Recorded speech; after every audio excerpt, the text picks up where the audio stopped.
अपनी जान की खातिर लड़की के पास जितना संभव हो सके अपने शरीर को दिखाने के अलावा कोई विकल्प नहीं था। लेकिन जल्द ही दूसरे लुटेरे ने उसका प्रदर्शन रोक दिया। पता चला कि इस नृत्य के लाइव प्रसारण से होने वाली आय केवल कुछ हजार युवान थी, जो लुटेरों की भूख को संतुष्ट नहीं कर सकती थी। जब वे असमंजस में थे तभी एक अन्य अपहृत युवा दानव ने दावा किया कि वो बहुत लोकप्रिय है, अगर वो अपहरण करने वाले डॉक्टर का लाइव प्रसारण करे तो वो उसे निश्चित रूप से फाड़ देगा। लड़की को यह कहते हुए सुनकर लुटेरे के पास मना करने का कोई कारण नहीं था। उसने अपना मोबाइल फोन निकाला और लड़की की ओर इशारा किया। लड़की पूरी तरह से बेहोश हो गई। पता चला कि दूसरे पक्ष ने लाइव प्रसारण शुरू ही नहीं किया था। गुस्से में वो लुटेरे से टकरा गई और अपना सेल फोन उठाकर मदद के लिए चिल्लाने के लिए तैयार हो गई। लेकिन अचानक यह बहुत अप्रत्याशित था। अप्रत्याशित रूप से युवा दानव की मौके पर ही मौत हो गई। इस दृश्य ने लुटेरों को भी डरा दिया।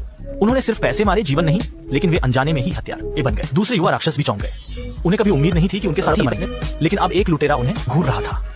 एक पल के लिए उन तीनों को समझ में नहीं आया कि क्या करें। यह देखकर कि युवा राक्षस डर गए थे और अब कोई चाल नहीं चल पा रहे थे, हेइगे ने जल्दी से कमरे में उनके छोड़े निशानों को साफ करने की तैयारी की। उसे पता नहीं था कि जब वो काम कर रहा था तो एक युवा राक्षस चुपचाप टेबल ले गया। लुटेरों ने अपनी पीठ पर पिस्तौल रखी हुई थी, लेकिन वे शुरू करने से पहले ही बदमाशों द्वारा पकड़ लिए गए। एक और ताकतवर लुटेरा अपने साथियों को रोकने के लिए तेजी से आगे बढ़ा। उनमें से दो पहले ही मर चुके थे। वे किसी और को मरने नहीं दे सकते थे। दो लुटेरों का उलटते देख एक युवक तेजी से आगे बढ़ा और जमीन पर पड़ी पिस्तौल को पकड़। दुर्भाग्य से महिला लुटेरी को छीनने में गोली लग गई। यह देखकर कि उसके साथी खतरे में नहीं है, लुटेरों ने जल्दी से युवकों को खंभों से बांध दिया ताकि वे फिर से कोई चाल न चल सके।